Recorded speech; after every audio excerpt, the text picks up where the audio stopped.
Robert Minton. I'm a 7th generation Appalachian. I'm also a trade nurse, and I'm here to speak with you today about rebuilding a small business and healthcare clinic with partnerships, collaborations, technological advances, and a little work.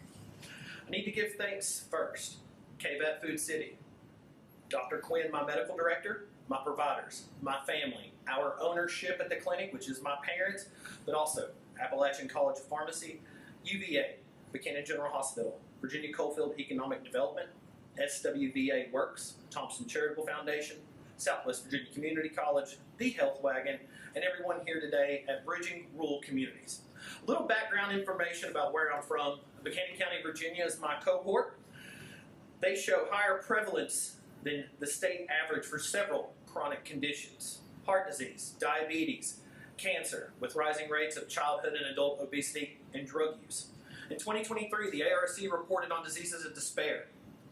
Did not list specifics for Buchanan County. However, we were located in a region of Appalachia experiencing disproportionately higher rates of diseases of despair compared to the rest of the nation.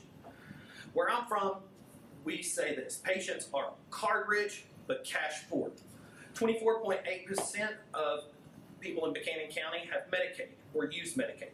39.15% use Medicare.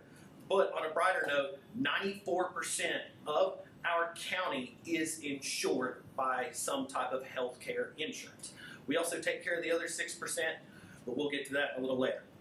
All right, our business, Appalachian Family Care. We're located in Van Sant, Virginia, inside of a Food City grocery store, right beside of the pharmacy. You know, we have limited resources, but unlimited resolve. We face challenges: staffing shortages, poor broadband internet, insurance barriers, limited specialists, access to health care. These are all challenges everyone in a rural area faces. And you know, we're a small business, but we've got big hearts. We're innovators, collaborators, we're teachers, professors, we're builders, we're nimble, community rooted, trusted. We have 19, almost 20 years of service to Buchanan County, and you can't buy that trust, ladies and gentlemen. So what I've done to try to face these challenges, especially with staffing, is we have actually begun our paperwork to become a private rural health clinic. So I've started my forms with CMS, we've paid some fees. Now, why would I want to become a privatized rural health clinic? Well, I need to retain staff. It allows for different loan repayment options for them. It improves access to primary care for my patients. It'll be patient-centered. It's cost-effective. And also on the business side, we enhance reimbursement rates through Medicare and Medicaid, and then also access to federal grants.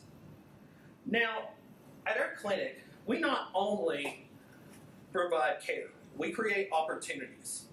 So we've helped our own nurse practitioners launch their own LLC under the roof of our clinic. We've also given them a storefront. They use what was my dad's own office to perform their cosmetic and aesthetic medical practices. Guys, this builds ownership, empowerment, and economic mobility while entrusting. I have staff. I mean, if I don't have happy staff, how do I retain staff? So, recruiting in a rural area is investing in your staff's dreams. Now, beyond our clinic walls, my staff, they're nursing instructors. We serve as a clinical location for the Southwest Virginia Community College nursing program. My nurse practitioners can bring their students with them. I get free help, student help. They gain hands-on and clinical experience. But then every fall for the past 21 years, we have participated in remote area medical. This is our owner, Franny. This is my mother. This is her cohort in crimes, Miss Sandy Stiltner. And you can actually find a YouTube documentary about them. Look up Grundy Ram Clinic. But every year, we provide free health care for anyone who wants to stand in line. We don't ask for paychecks, pay stubs, insurance information. Name and a date of birth is really all we need to identify the patient, and we'll give you care. Now, over the last 21 years, we are proud to say that we have provided millions in free care for our area, but we're not done yet. With most recent events, back in the 2016's Medicaid expansion, the Affordable Care Act, our numbers went down. But with the most recent changes in the political landscape and with Medicare and Medicaid, I could see our numbers increase, could be even tenfold. Now, how do we transform rural healthcare? We got broadband, we got 4G, we got 5G expansion. Well, that means telehealth can be expanded. Now, how does a small clinic in Grundy do this? First off, you got to have some EHR. You got to have software that's capable. And that's what I have brought to our business. Our software, I can have my patient demographics. I can have their pharmacy information. I can have their chart right there. But also, we have a feature where I have a little telehealth icon that I have everything all in my software. So our platform only requires a phone, tablet, and laptop for the patient. They can have internet service, private areas, home, churches, community centers, and that's all it takes to start. I do think we require an email address, but I have seen it work with a cell phone. So let's talk about our software. Our trained staff will verify the insurance. We'll actually make sure we got correct demographics. We can take vitals, we streamline billing, and we can initiate these telehealth visits all within this software. Now, on a side note, I do want to admit the Mid-Atlantic Telehealth Resource Center has an introductory guide for fee-for-service Medicare billing from telehealth encounters. Use this. This is guidance that you need. This is your lifesaver. It is, when you have a problem, it's like an algorithm. It is a map to success in telehealth. Now, you see a bunch of all these little logos, and you see our RPM posters that's on the wall. This is a technological breakthrough for Grundy. I don't know if any of these people have been to Grundy, but we're just now catching up to the 21st century. And my role is more than just being a nurse. I'm an IT. I test each patient's tech in advance.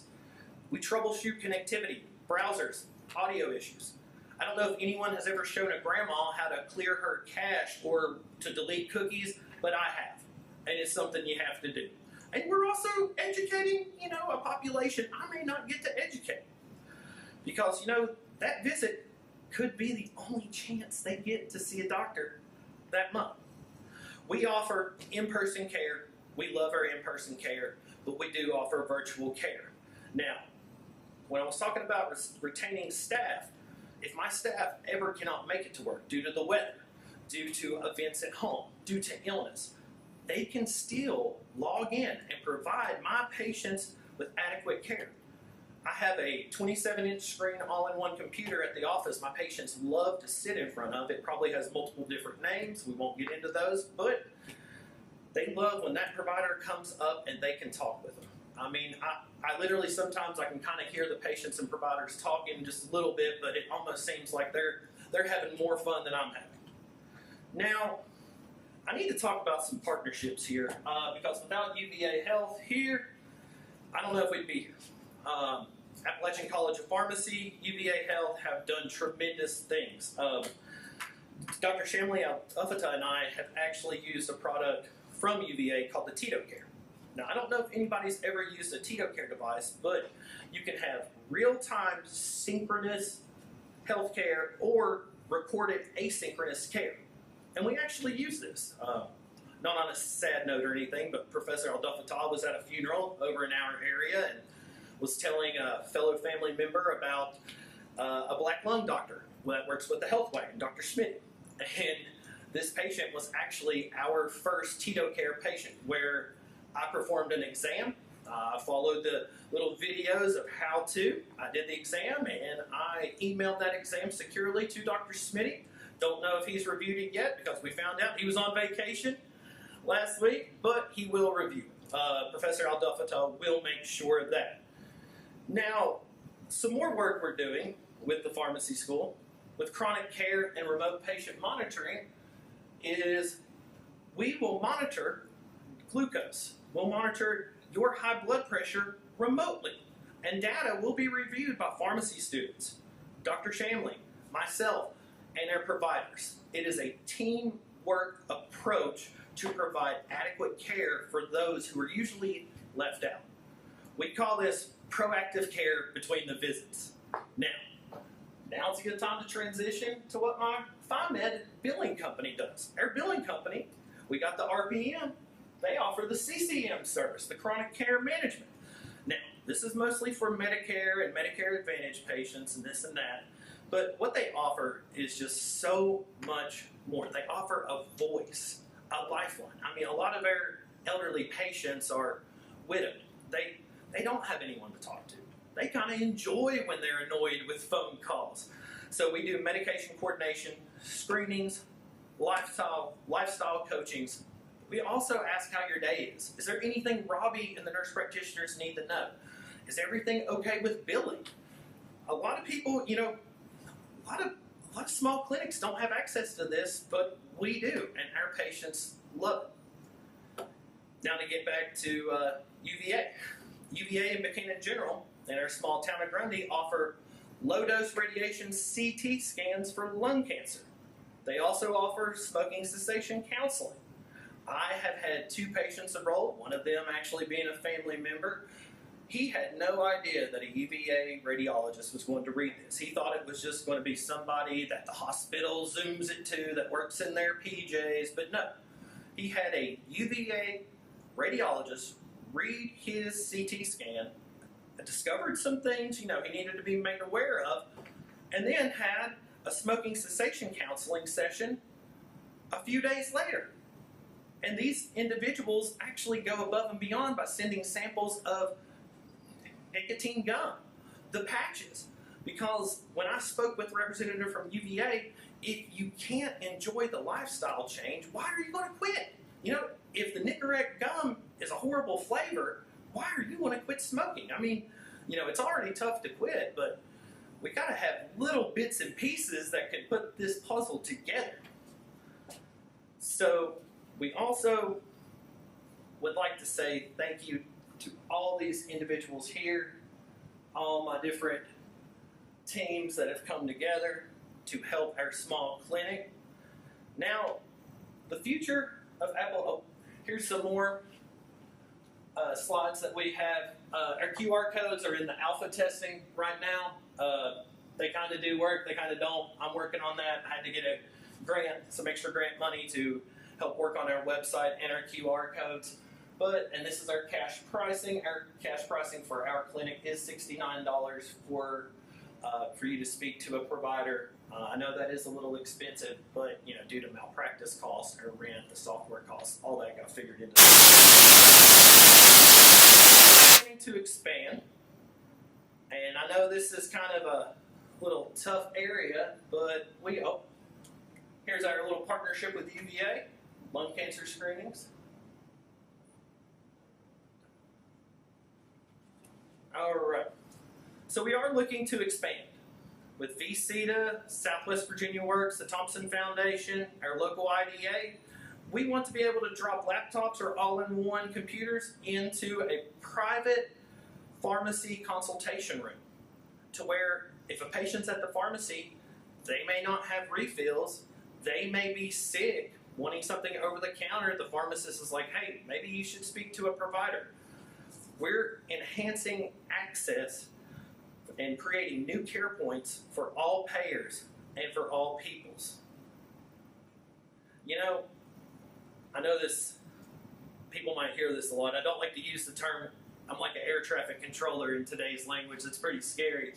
But I do like to say we're a launch pad for services, for providers, for students, for families. We're sustainable, scalable, community powered. We're proving rural clinics can be state-of-the-art and also human. And then I'd like to share this little ending piece of information with you. I'm a train lover, and I've always seen our clinic as a steam train. It's tough, it's dependable, and it's rooted in tradition. It's reliable. We just needed some upgrades to keep climbing these mountains. But we just didn't abandon our tracks, nor our people. We rebuilt them with technology. Because I want to carry more people. I want to reach more places. I want to serve every community member along the line. Because when I say all aboard, It means all aboard, every patient, every provider, every neighbor. We ain't going to leave nobody behind. I'd like to thank you for your time today, and if you have any questions or would like my email address, hopefully it will be provided at the end of this, and thank you all for your time. I hope you guys come and visit Grundy. Tourism's about our #1 cash cow now. Thank you.